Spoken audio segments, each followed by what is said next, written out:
Je sais que tu es dans la salle de Sacha Guitry. Je sais que tu es dans la salle. Quelqu'un t'a vu passer devant le contrôle tout à l'heure. Je t'avais pourtant supplié de ne rien faire. Pourquoi venir ainsi me narguer, ce n'est pas bien. C'est pour gagner ma vie que je suis ici, tu le sais parfaitement. Et on n'a pas le droit de troubler le travail de quelqu'un. On ne se venge pas de cette façon-là, c'est très mal. Je vais même plus loin, tiens, ce n'est pas masculin ce que tu viens de faire là. Par bonheur, je ne sais pas à quel endroit tu es placé dans la salle. Car tu dois bien penser que si seulement je t'apercevais, il ne me serait pas possible de continuer et je sortirais de scène. Ce que je ne parviens pas à comprendre, c'est la raison pour laquelle tu es venu m'entendre ce soir. Nous nous sommes dit adieu ce matin, tu m'as juré que tu éviterais toutes les occasions de me rencontrer. Et tu fais précisément la chose qui pouvait m'être la plus pénible. Car tu te rends bien compte, n'est-ce pas, que je suis au supplice en ce moment? Je fais l'impossible pour ne pas te voir. Et malgré moi, mes yeux te cherchent. Je sens que tu me regardes fixement et j'ai une envie folle de croiser ton regard. Et de quoi viens-tu te venger d'ailleurs? Est-ce que nous n'étions pas absolument d'accord pour rompre ce matin? Alors pourquoi viens-tu me torturer? Peux-tu m'en vouloir d'avoir été franche avec toi? J'ai préféré te dire la vérité. Je n'abandonnerai jamais un homme qui est malade et qui a besoin de moi.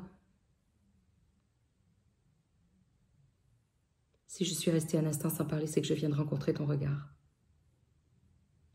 Et je sais maintenant où tu es dans la salle. Donc, je sais de quel côté il ne faut pas que je regarde. Ça n'a duré qu'un dixième de seconde. Et je me demande même si tu t'es rendu compte, toi, que je venais de t'apercevoir, mais... Mon Dieu! Que de choses on peut lire sur un visage aimé en moins d'une seconde.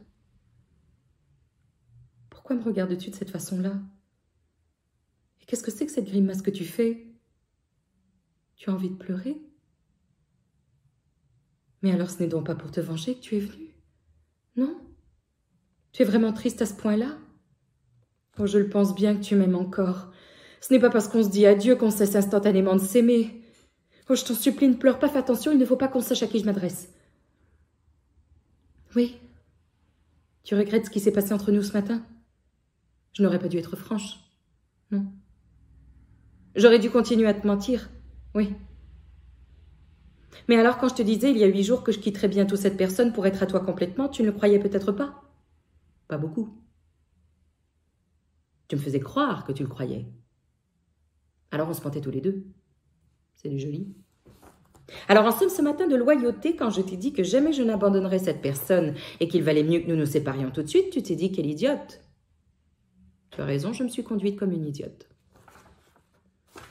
Alors qu'est-ce qu'on fait? On prend les mêmes et on recommence? Et nous allons continuer de nous faire les mêmes serments et nous allons continuer d'y croire tous les deux? Bon. Tu me prends dans tes bras et nous reprenons le rêve où nous l'avons laissé? Soit. On va bien se mentir. Tu veux?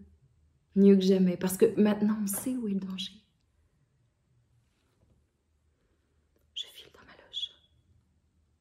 Viens tout de suite m'y rejoindre.